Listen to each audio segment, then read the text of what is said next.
Bagaimana memitigasi konflik jika izin usaha pertambangan khusus nantinya diberikan kepada ormas keagamaan? Kami bahas saudara bersama dengan Edi Suparno, Wakil Ketua Komisi 7 DPR RI, juga bergabung Melki Nahar, Koordinator Nasional Jaringan Advokasi Tambang atau JATAM. Kami saudara juga sudah menghubungi Menteri Investasi Kepala BKPM Bahlil Lahadalia, tapi sampai dengan saat ini kami bersiaran live, beliau belum mengonfirmasi kehadirannya. Saya sapa dulu Bang Edi dan juga Bang Melki, selamat malam, sehat selalu. Selamat malam, Nilu. Malam, Bang Melki. Saya ingin ke Bang Edi dulu ini, bicara soal peraturan pemerintah nomor 25 tahun 2024 ini. Kalau kita bicara PP, seharusnya kan tidak lebih tinggi ya dari undang-undang. Karena kita punya undang-undang nomor 3 tahun 2020 tentang minerba. Apakah DPR tidak melihat ada perbedaan prioritas begitu dalam pemberian izin usaha pertambangan khusus antara undang-undang minerba dengan PP yang baru dikeluarkan oleh pemerintah? Saya kira di dalam Undang-Undang nomor 3 tahun 2020 yang saya juga ikut dalam perumusan undang-undang itu, memang kita susun bahwa prioritas diberikan kepada BUMN, BUMD, dan kepada swasta juga diberikan melalui lelang. Tetapi memang sekarang terjadi pengerucutan sebagai bagian dari affirmative policy pemerintah untuk memberdayakan ormas agar diberikan kesempatan bagi ormas untuk bisa memperoleh izin usaha penambangan dalam hal ini, dan ini dibatasi adalah izin usaha penambangan ex PKB 2B dari batubara.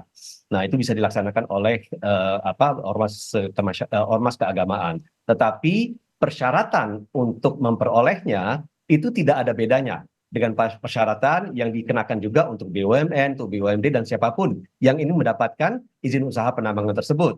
Jadi dari aspek persyaratan itu tetap sama.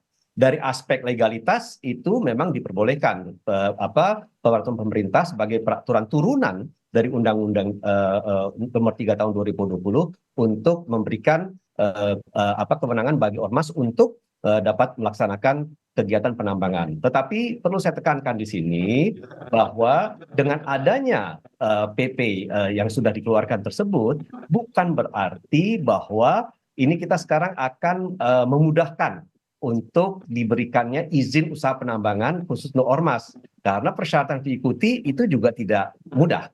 Ya, persyaratannya berbasis kompetensi, berbasis pengalaman, berbasis pemahaman teknis, pemahaman finansial, dan lain-lain. Ya, yang mana mungkin dari aspek keseluruhan ya belum tentu semua ormas keagamaan memiliki kompetensi tersebut, dan persyaratan itu menurut saya juga sebaiknya harus tetap dilaksanakan karena ini kan menyangkut masalah keselamatan kerja, masalah lingkungan hidup, masalah pendapatan negara, dan lain-lain. Jadi saya kira persyaratan tetap akan dilaksanakan secara ketat, dan saya kira juga ormas keagamaan harus melakukan approach terhadap PP ini dengan kehati-hatian, bukan dengan euforia bahwa dibuka izin untuk usaha penambangan. Bang Edi, kalau kita lihat ya di Undang-Undang Minerba itu kan prioritas diberikan kepada BUMN dan BUMD, tapi kemudian di PP prioritasnya kepada organisasi kemasyarakatan.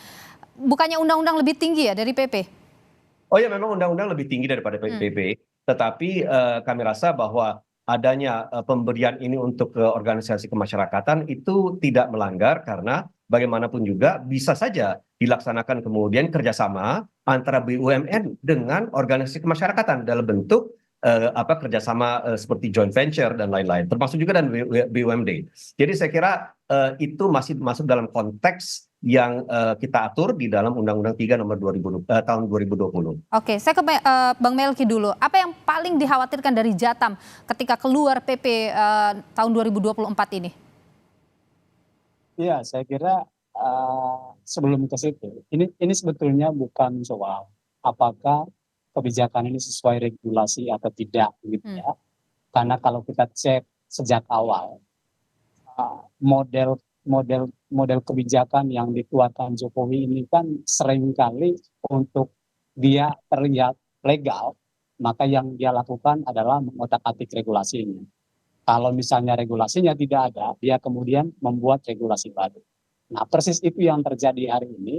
Lalu kemudian dia akan menutup celah kritisme publik begitu, bahwasannya misalnya regulasi semisal PP 2524 ini dia bertentangan dengan Undang-Undang Minerba misalnya. Jadi kita justru membacanya ke arah sana bahwa Oke. Ini memang dalam rangka untuk kemudian membuat kebijakan yang dikeluarkan rezim Jokowi ini terlihat legal secara hukum. Itu satu. Oke. Lalu nyambung ke pertanyaan Bang Dulu Mhm. bahwa situasi hari ini kita, Pak Edi dan teman-teman semua, itu sangat sangat mengkhawatirkan. Saya ambil contoh misalnya, kita detailkan apa yang disampaikan Pak Bahlil tadi, ketika dia dengan lantang bicara soal memberikan konsesi batubara terhadap ormas keagamaan. Nah, saya mau bilang bahwa apa yang terjadi 2 periode kekuasaan Jokowi, ekspansi pertambangan batubara itu benar-benar mengokupasi ruang pangan dan sumber air warga. Saya ambil contoh konkret misalnya, di Kalimantan Timur itu Pak Edi, teman-teman semua, 47 orang sudah mati tewas di lubang-lubang tambang. Oke. Lalu tiba-tiba Jokowi ingin memberikan konsesi yang baru lagi kepada ormas ini, yang notabene yang jadi korban selama ini adalah juga anggota dari ormas-ormas yang akan terima konsesi dan Jokowi. Jadi saya kira ini benar-benar ngabur gitu. Ini kebijakan yang betul-betul mengobral kekayaan alam tadi hanya untuk keuntungan sendiri. Bang Melki, apa implikasi sosial paling besar yang mungkin bisa terjadi kalau PP ini jalan? Iya, kan gini, kan patokannya kan pemerintah ingin kasih konsesi bekas PKP 2B kan.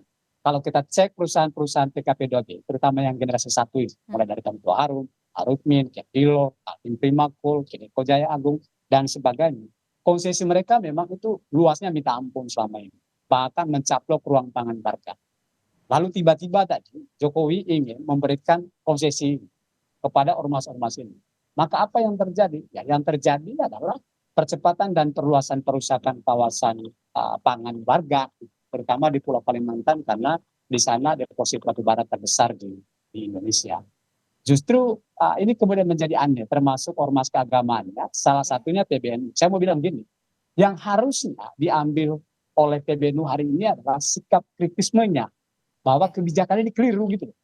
Yang harusnya dipersoalkan adalah ada ruang pangan warga sebagai basis produksi utama yang selama ini sudah dicaplok, dan itu mestinya dilindungi. Bukan justru dirusaki dengan memberikan konsesi baru. Gitu. Oke. Bang Edi, bagaimana pemerintah dan DPR kemudian akan menghadapi konflik sosial besar yang mungkin bisa muncul dengan PP ini? Ya, saya kira kita jangan menghakimi dulu ya ormas agama bahwa nanti akan menambah kerusakan di sektor pertambangan di Indonesia, sektor lingkungan. Ya, karena bagaimanapun juga yang tadi saya sampaikan, persyaratan untuk mendapatkan izin usaha penambangan itu berlaku seragam untuk semua pihak, ya, dan persyaratan itu bukan persyaratan yang mudah untuk didapatkan karena harus melalui sebuah proses dan memenuhi persyaratan yang saya sampaikan. Bang Edi, maaf saya potong Anda. Kalau kita bicara soal tambang dan sebagainya yang terjadi sekarang tanpa keluar PP ini, tanpa memberikan ke organisasi masyarakat juga, organisasi kemasyarakatan atau keagamaan, tambang itu sudah menimbulkan kerusakan yang begitu besar. Bagaimana kemudian menjamin ini tidak akan menambah lagi kerusakan yang terjadi misalnya sekarang? Ada begini, kalau kita bicara tambang ya secara keseluruhan, memang tidak bisa kita pungkiri pada saat proses penambangan dilaksanakan itu akan terjadi penggalian yang besar-besaran dan akan dilakukan ekstraksi terhadap mineral dan tambang itu dari bumi, otomatis akan terjadi proses itu. Tetapi kan kita harus menjaga bahwa permasalahan lingkungan yang sudah diatur di dalam AMDAL itu tetap ditaati. Kedua, ya, kita kan selalu melihat bahwa seluruh perusahaan tambang itu harus memiliki jaminan reklamasi. Bahwa nanti tambang itu pasca penambangan itu harus direklamasi, harus dihijaukan kembali. Nah, jadi saya kira kalau kita bicara masalah rehabilitasi tambang, itu juga sudah banyak kasus-kasus yang berhasil ya direklamasi secara baik. Memang ada beberapa tambang-tambang yang nakal, ya saat ini terutama mereka yang saat ini melaksanakan penambangan ilegal itu yang menyumbang kepada kerusakan lingkungan yang besar. Tetapi pertambangan khususnya mereka yang saat ini sudah tercatat di bursa efek, sudah memiliki pemegang saham asing dan lain-lain, itu sangat ketat pengawasannya. Kalau misalnya organisasi kemasyarakatan ikut dalam dapat izin tambang ini, kan mereka harus membuat satu perusahaan atau bekerja sama dengan perusahaan swasta atau membangun perusahaan swasta yang khusus tambang. Apakah DPR tidak melihat ada potensi korupsi baru, potensi main mata baru begitu? di sini? Memang kita lihat bahwa di dalam PP itu juga sudah diatur bahwa PKP 2B yang kemudian diberikan izinnya itu tidak boleh melibatkan pemegang saham yang lama, ya, atau lingkaran pemegang saham yang lama. Jadi harus dikerjasamakan dengan pihak yang memang betul-betul baru di sini. Nah, oleh karena itu satu kongkal-lingkong dengan pengusaha lama itu bisa kita hindarkan. Tetapi kembali lagi kita juga harus mengawasi, dan ini saya kira merupakan bagian dari pengawasan DPR ke depannya. Jangan sampai nanti ormas ini hanya menjadi kendaraan tumpangan Nah, itu yang dikhawatirkan. perusahaan-perusahaan besar yang selama ini sudah menguasai sektor pertambangan ingin menambah lagi ya ruang pertambangan mereka melalui ormas itu. Nah, ini yang akan kita awasi nanti di DPR. Bagaimana menjamin pengawasan itu akan berjalan dengan baik? Toh selama ini juga main mata banyak terjadi. Percayalah, kami kalau melakukan pengawasan itu kami melakukan pengawasan yang sangat ketat, bahkan berbagai panja yang kami laksanakan juga menghasilkan hasil yang dilaksanakan kemudian oleh Kementerian SDM dan mitra-mitra kami di Komisi 7. Dan saya rasa ke depannya akan lebih mudah untuk melakukan pengawasan terhadap ormas, karena memang kita sudah tahu bahwa pemilikan daripada pelaku usaha ini adalah pemilikan antara ormas dengan sektor swasta, sehingga kita bisa mengawasi secara efektif. Bung Melki, tanggapan Anda? Ya, ini bukan soal legal atau ilegal gitu ya, juga soal apakah akan diawasi secara ketat atau enggak.